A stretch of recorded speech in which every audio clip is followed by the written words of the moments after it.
ውድ ቤተሰቦች እንዴት ናቸው? በድጋሚ መጣሁ ማለት ነው። ዛሬ ምን ሆነች ነው ሁለቴ የመጣች?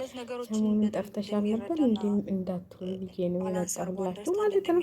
እንግዲህ ችሎታ እዚህ ጋር ተቃውሞ ገጥሟታል ማለት ነው። በነገራችን ላይ እኛም እንቃወማለን እዚህ ጋር ጥፋት ቢኖርበት እንደዚህ ከዚህ ደረጃ መድረስ የለብሽም ነበር። ያንቺም ጥፋት እኮ አለ። በነገራችን ላይ ያንቺ ጥፋት በጣም ከባድም ያንቺ ጥፋት ነው ከባዱ። እንደውም እንንገርሽ አይደል እንዴ አንዳንዴ እኮ ለሰው ምንትል ማለት ለዚህ ደረጃ እንዲደርስ ያረግሽው ደግሞ አንቺ ነሽ የገፋፋሽው ማለት ነው። ባልሽን እኮ አስከብለሽ አክብለሽ መያዝ ያለብሽ አንቺ ነው። አንቺ ነሽ እሱ ቢያጠፋ አንቺ መመለስ ነበረብሽ። አሁን ደግሞ ፖሊስ ጣፊያው ፖሊስ አንጥተሽ አስያሽው። ስለዚህ ቤተሰቦቹ ሊቀየሙ ሊያብዱ እንደውም ሊያመሰግኑ እንዴ ልጃቸውን ስላሳሰልስላቸው ነው እንደሚያመሰግኑት። እዚህ ጋር ወራጅ ያለ ሩታ ትንሽ ማሰብ እኮ ማሰብ የሚባል ነገር አለ።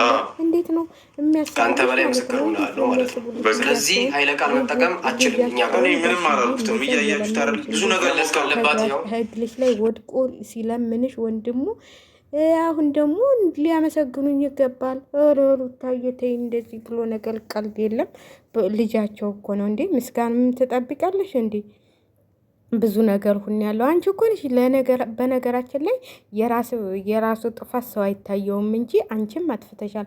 በትክክለኛ አንቺም አጥፍተሻል። አንቺም ጀግና ነሽ ስንልሽ ሚዲያ ላይ ጀግና አሰኘሽ እንጂ የአንቺም ጥፋት ይበልጥ ነበር። ለምን መሰለሽ? አንቺ ያጠፋሽው ጥፋት እሱ ይቅርታ እየጠየቀሽ እግርሽ ላይ እየወደቀ ስንት ነገር እንትል እያለብሽ ውሃ እየደፋሽ ታባልሊዋለሽ። ምን እያልሽ ታባልሊዋለሽ እንዴ?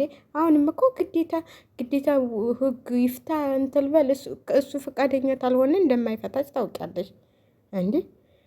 ይሄ እኮ በህግ ግዴታ በህግ አሁን በህግ እንትን እባላለሁ ብለሽ እንትን አትበይና ሩታዬ አስተካክለሽ የልጅሽን አባት አስፈቺ። ልጅሽ ራሱ ሲያድግ ምንድን ነው የሚል አንቺ አሁን ይሄ ጉለኛ ወንድምሽ ይሄ ቡጥለፍ የሚለው ወንድምሽ ማለት ነው። አንዴ አቤል እንትን ይፍሬም ቢያገኘው አንገቱን ብሎ ይደፋልሻል ማለት ነው። ዝም ብሎ እንደዚህ ጉላ ብቻ አይደለም የውሸት መሳሪያ ይዞ እሱ ነው እንደውም በህግ መታሰል ያለበት እንጂ መሳሪያ ይዞ መንገድ ለመንገድ ሲንከራተት የነበረው እሱ ነው እንዴ። አንዳንዴ ሰው ዝም ብሎ እንትን ሲልሽ ሀይ ሲልሽ በቃ ይሁን ልብ ከልብ ተሰማሽ እንዴ። ባልሽን ማሳሰል እንትን ነው እንዴ? የገፋሽው አንቺ ነሽ። ባልሽን ያንገራታሽው አንቺ ነሽ። መጣ መኪና ስጦታ ገዛለሽ አንቺ ስበብ ፈልገሽ አንዴ የሰው ወሬ እየተቀበልሽ ነው።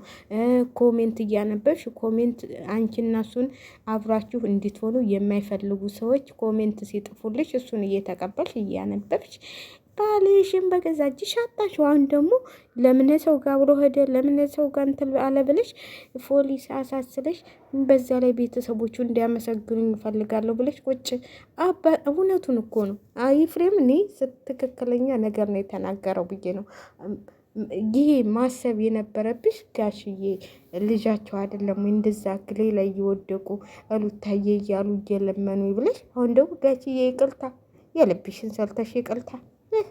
አንዳንዴ ዝም ሲሏችሁ ሴቶች እኮ ካናት ላይ ትወጣላችሁ። አንቺ ደግሞ ገና ባልባ ቀንሽ ፈላብሽ። እኔ እንጃ እንዴት እንደሚያደርግሽ። በቃ በእሱ አይደል እንዲ ታዋቂ ሆንሽው? እሱ አይደል እንደዚህ ሚዲያ ላይ አውጥቶ እንደዚህ እንድትፈነጭ ያደረገሽ? እነዚህ ትልክምክም ወንድሞቼ ናቸው ያከስቶቼ ልጆች ናቸው እያልሽ እያመጣች እሱ እንደውም ይሄኛው ባልሽ ሳይሆን አይቀርም።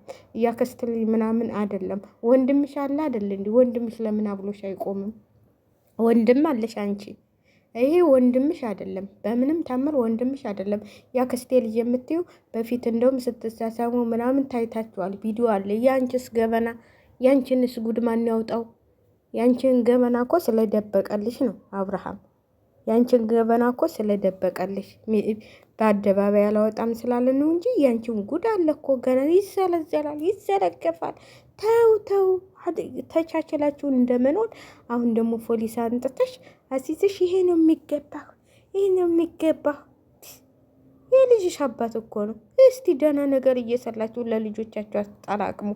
ዝም ብላችሁ ፉን ትላላችሁ። አረ እናንተስ ደግሞ ባሰ እንዲህ እንደ አንድ ዝና እንደሰራ ሰው እኮ እንደውም ሊያመሰግኑኝ ነው የሚገባው። ጋሽዬ ያመስግኑሽ።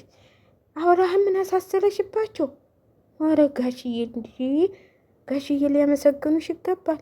አንቺ ክብል ለነገሩ ክብል የሚባል የታውቁና ያሁን ክብል ቢኖርሽ ኑሮ ከቤትሽ አሁን ባሌ የምትይው ከቤትሽ ከቤተሰቦችሽ ተድለሽ ተሞሽለሽ ስትወጭ ነው ክብል ያለሽ። አሁን የሁሉ እንትል ያለው እኮ ቤተሰብ መልቁ ያልሰጠሽን ባል ይዘሽ ነው። አሁን እንደዚህ ሁሉ መዛረ ወንድ አይደል እንዴ? ሂዳ እንዴ አንቺን ቢ ስትይ ብዛ ደቅቁም ይማልኩ ስልሽ እንዴ ገዳም ግባ እንዳትይ ቆይተሽ። እኔ የለሁበትም። እውነቱን ነው የምናገረው። እኔ መዋሸት የለም እኔ ጋር። ወንድ ልጅ ነው እንደፈለገ ሄድ እኛ ለአንቺ ሆነን እንደዛ ብድ ስንል አሁን እኮ እኔ ለምን አሳሰልሽው? በቃ አለቀ። ግን ሊያመሰግኑኝ ይገባል አባባልሽ በጣም ነው የገረመኝ። ምን ስለሰላሽ ጀብድ? ምን አይነት ጀብድ ሰርተሽ ነው የሚያመሰግኑሽ ጋሽዬ? በይቸው ጉድ እኮ ነው ዘንድሮ።